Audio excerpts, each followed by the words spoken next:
सांगली काँग्रेसमध्ये कोणतीही गटबाजी नाही, आम्ही एकसंघ आहोत. याबाबत कोणी बातम्या पेरल्या याचा आम्ही शोध घेऊ, अशी प्रतिक्रिया काँग्रेसचे नेते विश्वजित कदम यांनी दिली आहे. सांगली काँग्रेसमध्ये खासदार आणि आमदार असे दोन गट पडले असून त्यातून काही सदस्य हे फुटणार असल्याची चर्चा सकाळपासून रंगली होती. याबाबत विश्वजित कदम यांनी स्पष्टीकरण दिले. त्याचबरोबर विरोधी पक्षनेता पद न देणं अत्यंत चुकीचं असल्याचं मत आमदार विश्वजित कदम यांनी व्यक्त केले. विश्वजित कदम म्हणाले, अनेक महिन्यांपासून सातत्याने मागणी करत विधानसभा अध्यक्ष आणि मुख्यमंत्र्यांना पत्रांद्वारे विनंती करत आली असल्याचं त्यांनी सांगितले. लोकशाहीच्या दृष्टीने आणि सभागृहाच्या प्रभावी कामकाजासाठी विरोधी पक्षनेता हे पद अत्यंत महत्त्वाचं आहे. तरीही सत्ताधारी पक्ष जाणीवपूर्वक हे पद देत नसल्याचा आरोप त्यांनी यावेळी बोलताना केला. पेठ सांगली राष्ट्रीय महामार्गावर शहरे आणि दाट वस्ती असलेल्या भागात रंबलर आणि स्पीड गन बसवण्यात यावेत अशी मागणी राष्ट्रवादी काँग्रेस पार्टी शरदचंद्र पवार पक्षाचे ज्येष्ठ नेते जयंतराव पाटील यांनी आज विधानसभेत केली आहे.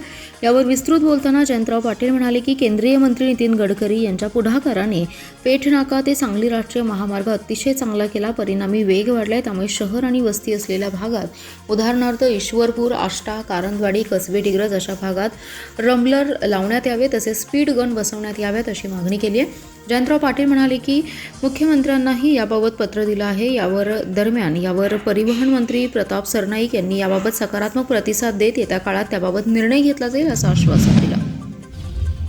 तासगाव नगरपालिकेचा 2026 ते 27 वर्षांकरिता 80 कोटी 40 लाख रुपयांचा आणि 3,87,431 रुपयांच्या शिल्लकीचा अर्थसंकल्प विशेष अर्थसंकल्पीय सभेत बहुमताने मंजूर करण्यात आलाय. बोलू दिले जात नसल्याचा आरोप करत विरोधी राष्ट्रवादी शरद पवार गटाच्या नगरसेवकांनी तटस्थ राहत सभा संपण्यापूर्वीच सभात्याग केला. नगरपालिकेच्या सभागृहात झालेल्या या विशेष सभेच्या अध्यक्षस्थानी नगराध्यक्षा विजया पाटील होत्या. मुख्याधिकारी सुधाकर लेंडवे, अधिकारी आणि नगरसेवक यांची उपस्थिती होती. सभेदरम्यान उपनगराध्यक्ष प्रसाद पैलवान यांनी विरोधी नगरसेवकांवर पालिका कारभारापेक्षा स्टंटबाजीमध्ये जास्त इंटरेस्ट असल्याचा आरोप केला. तर चर्चा न घेता अर्थसंकल्पीय सभा गुंडाळल्याचा आरोप विरोधी नगरसेवक सुशीला जाधव यांनी केला. 4 वर्षांच्या प्रशासकीय कारभारानंतर पहिल्यांदाच लोकप्रतिनिधींकडून अर्थसंकल्प सादर करण्यात आलाय. नगराध्यक्षा विजया पाटील यांनी महसुली आणि भांडवली खर्चासह एकूण अर्थसंकल्प सभागृहासमोर मांडला. महसुली जमा 23 कोटी 78 लाख असून महसुली खर्च 28 कोटी 75 लाख इतका अपेक्षित आहे. भांडवली जमा 52 कोटी 14 लाख 50 हजार तर भांडवली खर्च 51 कोटी 61 लाख रुपये इतका धरण्यात आलाय. एकूण 75 कोटी 92 लाख रुपयांची जमा तर 80 कोटी 36 लाख रुपयांचा खर्च अपेक्षित असल्याने शिल्लकी रक्कम 3,87,000 राहणार आहे. कर वसुलीतून जवळपास 5.6 कोटींचं उत्पन्न अपेक्षित आहे. नगरपालिकेच्या मालमत्तेवरील भाडेतत्वावरून 1 कोटी 15 लाखांचं उत्पन्न अपेक्षित असून आस्थापना खर्चासाठी तब्बल 12 कोटी 61 लाखांची तरतूद आहे. विश्रामबाग परिसरात सांगली मिरज रोडवर असणारे वारणी हमालांचे कार्यालय, एकत्र येण्याचं ठिकाण तसेच विविध व्यावसायिकांची 78 खोकी महापालिका प्रशासनाच्या बेकायदेशीररित्या पाडल्याचा आरोप करत सांगली जिल्हा हमाल पंचायत आणि कष्टकरी व्यावसायिकांनी जिल्हाधिकारी कार्यालयावर निषेध मोर्चा काढला.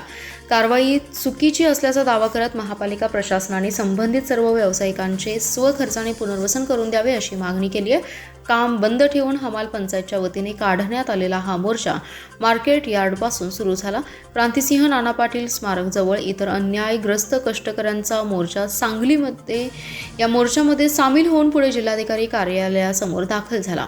हमाल पंचायतचे नेते विकास मगदूम यांच्या नेतृत्वाखाली जिल्हाधिकारी यांना निवेदन देऊन या कष्टकरी व्यावसायिकांचे महापालिकेच्या स्वखर्चाने पूर्वीच्याच जागेवर पुनर्वसन करावे अशी मागणी करण्यात आली आहे. गुढीपाडव्यापर्यंत म्हणजे 19 मार्चपर्यंत प्रशासनाने याची योग्य दखल घेऊन पुनर्वसन करावे, अन्यथा तीव्र आंदोलन करण्याचा इशारा दिलाय. गेल्या 40 वर्षांपासून सांगली जिल्हा हमाल पंचायतचे वारणी हमाल नाका नंबर 3 कार्यालय ते ऑफिस त्यांच्या निवाऱ्याचं ठिकाण होतं. महापालिका प्रशासनाने ते नष्ट केले. इतर पानपट्टी, चहा टपरी, नाश्ता सेंटर, सायकल गॅरेज, सलून, व्यवसाय, टेलर काम असे छोटे 79 कष्टकऱ्यांचे शेड, खोकी ही महापालिका प्रशासनाने उद्ध्वस्त करून या कष्टकऱ्यांचे आणि त्यांच्या कुटुंबियांचा संसार मोडलाय. हे सर्व व्यावसायिक ज्या ठिकाणी व्यवसाय करत होते ती जागा NA आहे. रस्त्यावर अतिक्रमण करून व्यवसाय करत नव्हते. जागा महापालिकेची नाही. न्यायालयाचे निकाल या व्यावसायिकांच्या बाजूने आहेत. अद्याप काही केसेस न्यायालयात सुरू आहेत. तरी प्रशासनाने बेकायदेशीररित्या जबरदस्तीने ही कारवाई केली आहे असा आरोप यावेळी करण्यात आलेला आहे. आरोग्य विभागावर दरवर्षी कोट्यवधी रुपयांचा निधी खर्च होतो, तरी देखील स्वच्छतेच्या कामात हलगर्जीपणा होत आहे. स्वच्छतेचं नियोजन रखडले, त्यामुळे स्वच्छता कर्मचाऱ्यांच्या झालेल्या बदल्या रद्द करून कर्मचाऱ्यांना प्रभागात स्वच्छतेसाठी पाठवावे अशा सूचना विरोधी पक्षनेते मंगेश चव्हाण यांनी अधिकाऱ्यांना दिल्या. महापालिकेच्या वसंतदादा पाटील सभागृहात विरोधी पक्षनेते मंगेश चव्हाण यांनी आरोग्य विभागाची आढावा बैठक घेतली. तसेच सर्व आरोग्य विभागाचे स्वच्छता निरीक्षक मुकादम यावेळी उपस्थित होते. यावेळी महापालिकेतील स्वच्छता विभागातील कर्मचाऱ्यांची अन्य विभागात बदली केल्याने स्वच्छतेचा बोजवारा उडालाय. अनेक प्रभागांमध्ये कचऱ्याचे ढीग साचलेत. वेळेवर औषध फवारणी होत नाही. भटक्या कुत्र्यांचीही संख्या वाढल्याने बालकांवरील हल्ले वाढलेत. यावरून संतप्त काँग्रेस पक्षाच्या नगरसेवकांनी आरोग्य विभागाला आढावा धारेवर धरलं. मंगेश चव्हाण म्हणाले, प्रत्येक प्रभागातून 12 ते 13 कर्मचारी हे अन्य विभागात सोयीच्या कामासाठी वर्ग केल्याचं निदर्शनास आले. यामुळे संपूर्ण महापालिका क्षेत्रात स्वच्छता, औषध फवारणी यावर मोठा परिणाम झालाय. अनेक प्रभागांमध्ये कचऱ्याचे ढीग साचल्याचंही आढळून येते.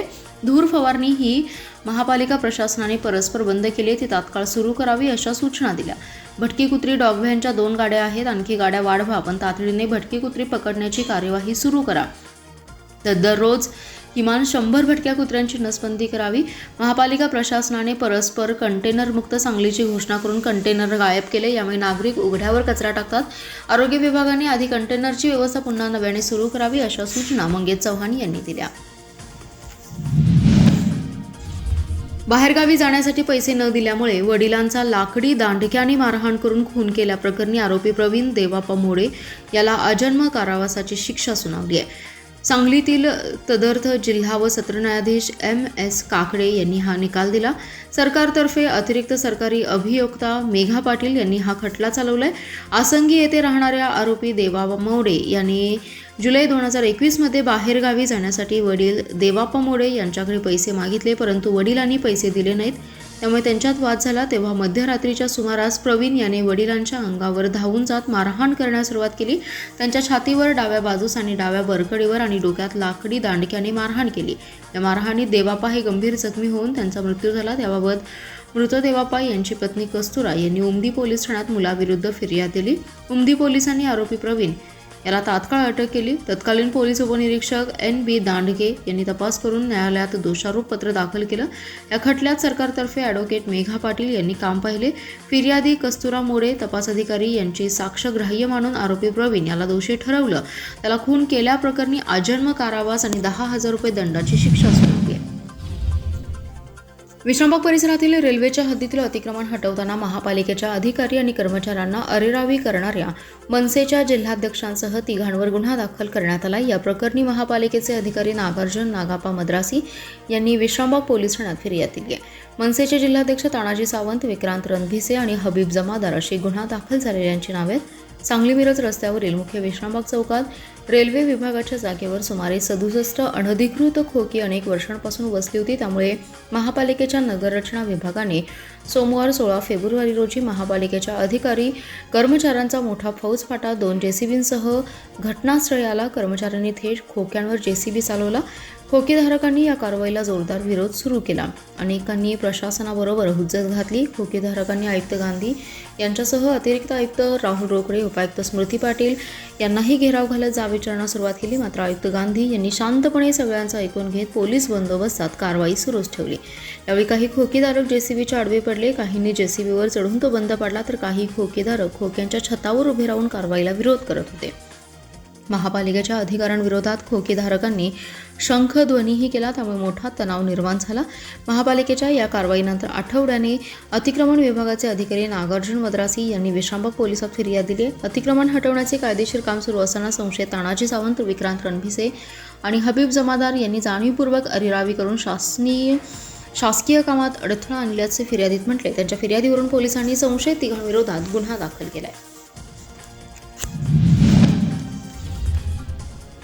क्रीडा क्षेत्रात अतुलनीय काम करणाऱ्या तरुण भारत व्यायाम मंडळाला महाराष्ट्र बॉडी बिल्डिंग असोसिएशनकडून यंदाची महाराष्ट्र श्री ही राज्य अजिंक्यपद शरीर सौष्ठव स्पर्धा आयोजन करण्याचा बहुमान मिळालाय। स्पर्धा 28 फेब्रुवारी व 1 मार्च रोजी पुरुष व महिला गटात होत आहे। तब्बल 30 वर्षांनंतर सांगलीच्या तरुण भारत मंडळातर्फे ही स्पर्धा सांगलीत होत असल्याची माहिती अध्यक्ष महेश पाटील आणि शरीर सौष्ठव मार्गदर्शक इनायत तेरदाळकर यांनी दिली आहे। ते म्हणाले, सांगलीत यापूर्वी 1995 मध्ये महाराष्ट्र श्री स्पर्धा तरुण भारत व्यायाम मंडळाने आयोजित केली होती। पुन्हा एकदा मंडळाने स्पर्धा घेतली आहे। स्पर्धेत पुरुषांच्या 10 गटात आणि महिलांच्या 2 गटात शरीर सौष्ठव स्पर्धा होत आहे। तसेच महिलांमध्ये फिजिक प्रकारात ही स्पर्धा होईल। पुरुषांच्या प्रत्येक गटात 6 रोख बक्षिसे दिली जाणार आहेत, तर महाराष्ट्र श्री किताब विजेत्यास रोख 1.5 लाखांचं पारितोषिक दिलं जाणार आहे। स्पर्धेसाठी प्रत्येक जिल्ह्याचा संघ सहभागी होणार आहे। 600 खेळाडू आणि 200 पंच पदाधिकारी सहभागी होणार आहेत। स्पर्धेतून भारतीय स्त्रीसाठी राज्य संघ निवडला जाणार आहे, ते पुढे म्हणाले। स्पर्धेचे उद्घाटन शनिवार दिनांक 28 रोजी सायंकाळी 5 वाजता जिल्हाधिकारी अशोक काकडे यांच्या हस्ते व जनसुराज्य शक्ती पक्षाचे प्रदेशाध्यक्ष समित कदम यांच्या उपस्थितीत होणार आहे। पालकमंत्री चंद्रकांत पाटील यांच्या हस्ते 1 मार्च रोजी 8:30 वाजता बक्षीस वितरण होणार आहे। आमदार सुधीर गाडगीळ, आमदार विश्वजित कदम, आमदार गोपीचंद पडळकर, यापूर्वीचे महाराष्ट्र श्री किताब विजेते यांची प्रमुख उपस्थिती यावेळी राहणार आहे। चालू वर्षी पर्यावरण संवर्धन आणि शाश्वत विकासाच्या क्षेत्रात उल्लेखनीय कामगिरी केल्याबद्दल सांगली जिल्हा परिषदेने पुन्हा एकदा राज्यात मानाचा ठसा उमटवला आहे। माझी वसुंधरा अभियान 4.0 आणि 5.0 स्पर्धेत जिल्हा परिषदेचे सलग 3ऱ्या वर्षी प्रथम क्रमांक पटकावला। त्याबद्दल पर्यावरण मंत्री पंकजा मुंडे यांच्या हस्ते जिल्हा परिषदेचे मुख्य कार्यकारी अधिकारी विशाल नरवाडे, तत्कालीन मुख्य कार्यकारी अधिकारी तृप्ती धोडमिसे, उपमुख्य कार्यकारी अधिकारी शशिकांत शिंदे यांना पुरस्कार देऊन गौरव करण्यात आलाय। मुंबईत माझी वसुंधरा पुरस्काराचं वितरण झालं। या अभियानात जिल्ह्यातील 12 ग्रामपंचायतींनी विविध गटात उल्लेखनीय यश संपादन केलं। या अभियानातून जिल्ह्याला एकूण राज्यस्तरावर 10,75,00,000 रुपयांचं बक्षीस मिळाले। राज्यस्तरावरील या कार्यक्रमामध्ये माझी वसुंधरा अभियान यामधील 4.0 मधील सांगली जिल्ह्यातील 16 ग्रामपंचायतींचा आणि माझी वसुंधरा अभियान 5.0 मधील 12 ग्रामपंचायतींचे सरपंच, उपसरपंच, ग्रामपंचायत सदस्य आणि ग्रामपंचायत अधिकारी यांचा सन्मान करण्यात आलाय। जिल्ह्यातील ग्रामपंचायतींनी पर्यावरणपूरक उपक्रम राबवत वृक्ष लागवड, प्लास्टिक मुक्ती, जलसंधारण, घनकचरा व्यवस्थापन, जैवविविधता संवर्धन आणि स्वच्छता अभियानात प्रभावी कामगिरी केली। या उपक्रमांमुळे जिल्ह्याच्या पर्यावरणीय विकासाला चालना मिळाली असून राज्यस्तरावर सांगलीचे कौतुक होते।